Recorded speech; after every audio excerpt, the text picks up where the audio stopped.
Good day, students, and welcome to the second semester. With this new semester comes a brand new English course, which is reading and writing skills. Before we discuss the components of this course, let's try to take a look at what concepts were discussed in the previous semester and try to build a connection between that course and the course that you are about to embark on at this point in time. So last semester, you were introduced to the concept of academic writing. This is via your English for Academic and Professional Purposes course. And you also looked into the major types of academic texts. Now, throughout that period, you were asked to compose different academic writing outputs, and in so doing, you may now have an idea that academic texts follow a particular structure. This is just a general structure. You have the introduction, the body, and the conclusion. These may also contain some mandatory components, such as citations and references, because we are, after all, talking about academic writing. Also, the language used in writing these academic texts must be formal or scholarly as to maintain a certain degree of formality in speech. These things were discussed in the previous semester. This time, we will probe further into the process of academic writing by first looking into the different patterns of text development. In this lesson, you will learn about the different ways to develop your academic outputs depending on the approach that you as the writer or the author wishes to take. But first things first, what are patterns of text development?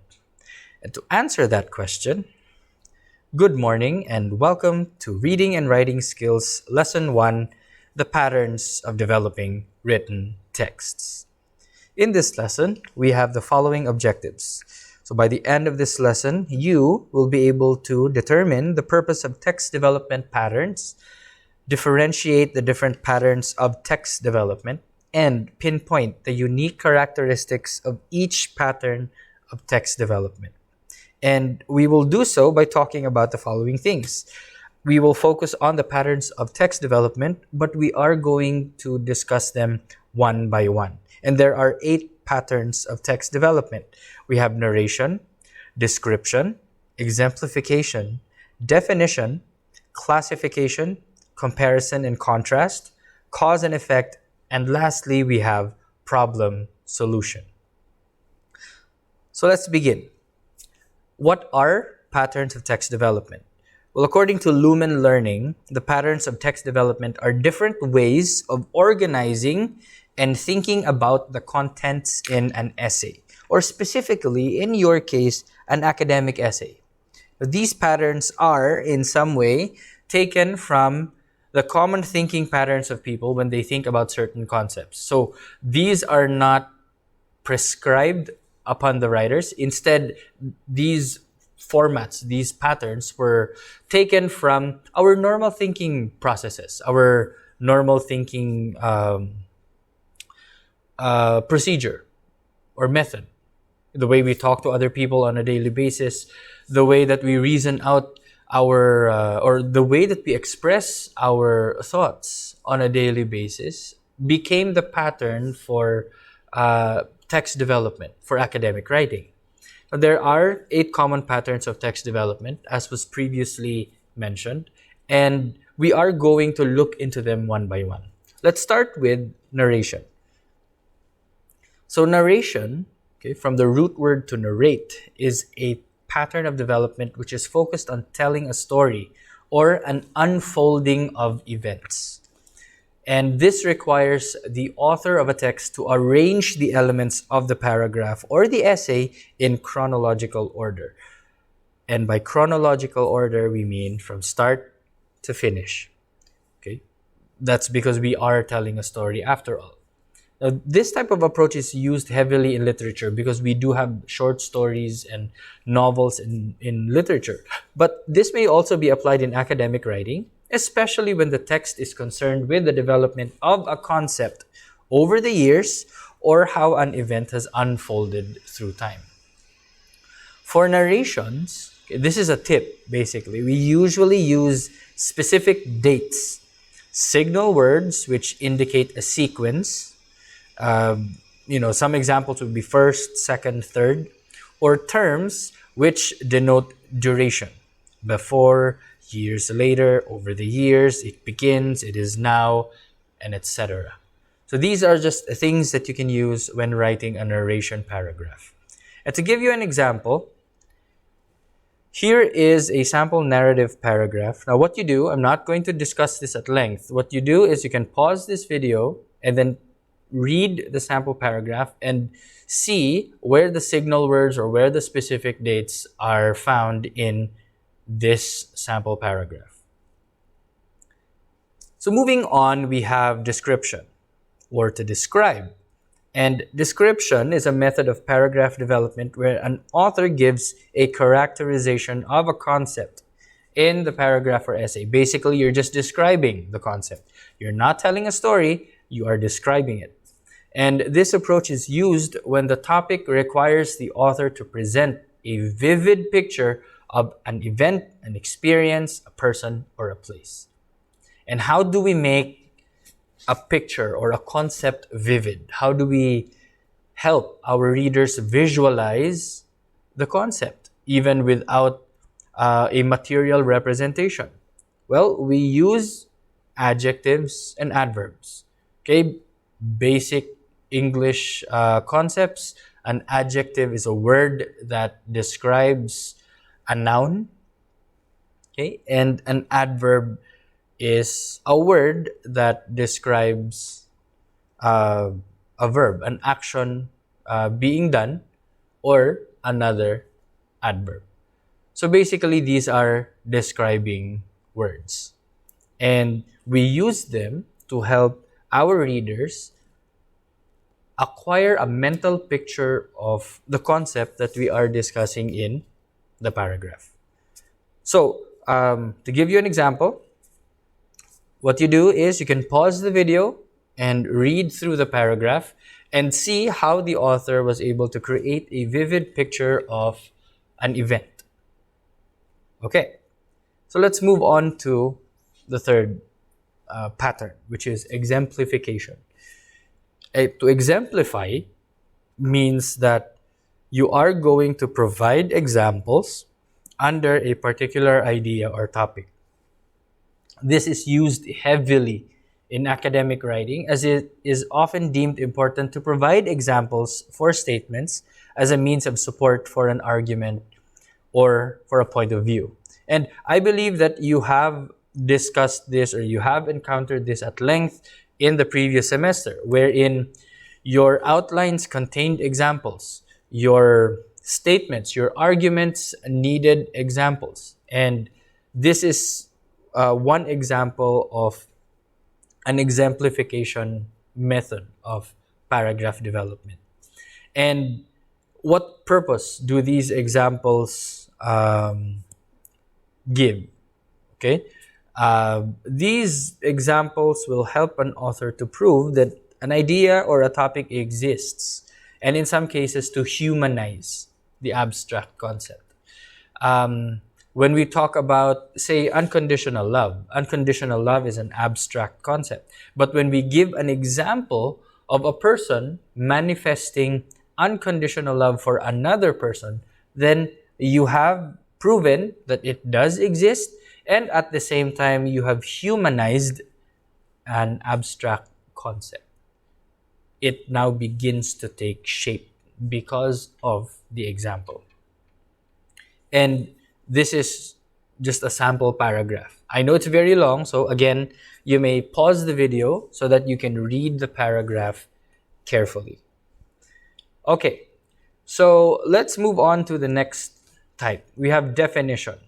Now, when we talk about definition, this is pretty much similar to the discussion you had in the previous course, which was EAPP. And under the discussion of a concept paper was the discussion about definitions. Now, just a little backtrack. A definition is usually associated with the dictionary meaning of a word. That's what we do almost immediately. We look for a dictionary and we look for the definition of a word. Now, this is generally correct. This practice is generally correct, but there are other forms of definitions. And based on our discussion during your EAPP course, or in your EAPP course, there are three types of definitions. The informal definition, which simply gives you a brief explanation of that concept, almost like a dictionary meaning. You have the formal definition, wherein it becomes more complex because you are now required to provide three components: the term to be defined, the category where the term belongs, and the unique characteristics that that term contains. And finally, we have the extended definition. And this is the combination of formal and informal definitions, as well as the inclusion of other types of paragraph development patterns, such as exemplification, comparison and contrast, cause and effect, etc., etc. So let's take a look at the sample definition paragraph. And again, you can pause this video so that you can look at the sample and read through the contents of the sample paragraph. So next, we have classification. This is much like exemplification because you are going to break down a concept. However, the difference is that for exemplification, you are giving examples. But for classification, you break down a concept not into examples, but into groups or classes. So it's like chunking them up into different subgroups. Now, this approach is used when the topic usually contains component groups under it. So grouping the concepts into categories or classifications will help the readers to compartmentalize or divide his or her attention among the different components. This is an analogy I used in the past. Think of a buffet restaurant where the food preparation is usually divided into the different meal groups. You have a section just for rice. You have a section just for the viand, the meat, the entrees, seafood and stuff. You also have a dessert bar. This is where all the dessert items are found. And last but not the least, most likely, there's also a beverage corner. So this is what a classification paragraph is like. Think of the main concept as the actual restaurant, but the restaurant itself is divided into different stations. There are groups inside that restaurant, which, when combined, all contribute to that main concept. So this is a sample classification paragraph, and just the same, you can pause this video for you to read through and pick up on certain items that were used in the development of this sample paragraph. So let's go to the next one, which is comparison and contrast. Okay, so when we say comparison and contrast, it is a paragraph or essay that determines the similarities and the differences of two or more concepts or ideas. Now, the usual practice is that we use a Venn diagram or basically any other chart that establishes the similarities or differences of two or more concepts. But in common practice, it's the use of a Venn diagram. The two overlapping circles with the similarities in the middle where the two shapes overlap, and the unique characteristics or the differences found in the non-overlapping spaces. What do these charts do? How does a Venn diagram help you? Well, it helps you visualize the components, the similarities and the differences that two or more concepts may contain. However, it has to be understood that comparison and contrast are not similar processes. When we say comparison, you look at the similarities and see if they are on varying degrees or extent. But when you look at contrasting, you are looking at the differences. So when we say comparison, say you have two phones, uh, two phones of different brands. They are the same. They are both mobile phones. However, you are going to see if they are on varying degrees or extent. You begin to compare the specifications. You begin to compare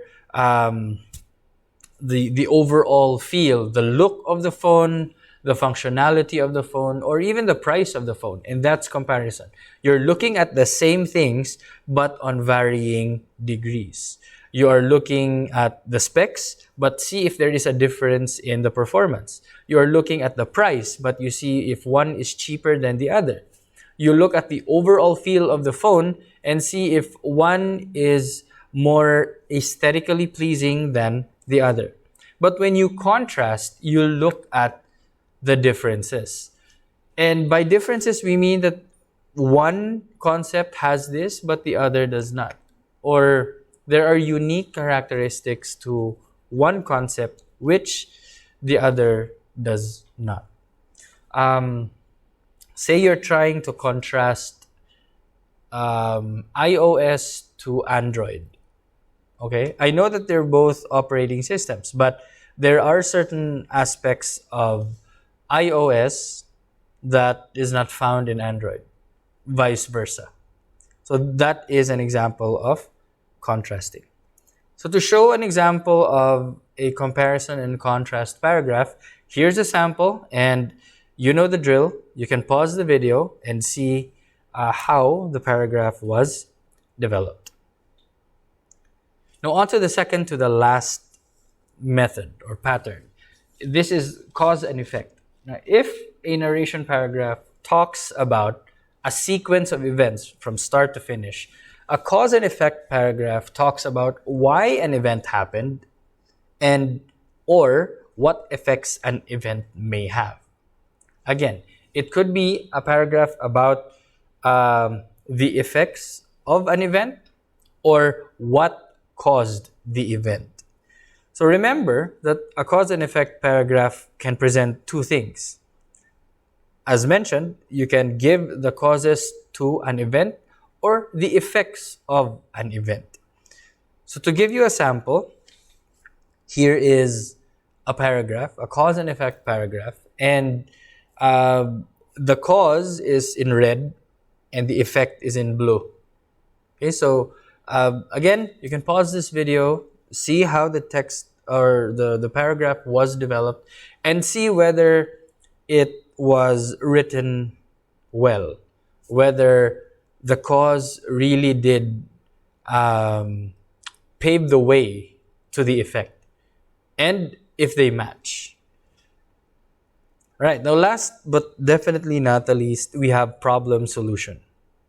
If cause and effect looks into the effects of an event or the causes to an event, a problem solution paragraph is of great importance because it is keen on providing the following: to identify a problem and what you can do to help resolve that problem. Okay, this is not cause and effect. Instead, this is the identification of a problem and the proposal of certain solutions that may resolve that problem. But there's a clinch. You must be able to remember that to begin writing a problem solution paragraph, you must be able to identify a valid problem. And this is a skill that you may need to develop over time. Okay, so you must remember that the problem that you want or that you should identify is a valid one. It's not something run-of-the-mill or inconsequential. It must be of great value. It must be a valid problem. And this is one sample. If you can see, the problem is in red and the solutions are in blue. So you can pause this video, read through the text, and see how the problem solution paragraph was developed. Now, with all that, I believe we have covered our objectives for today.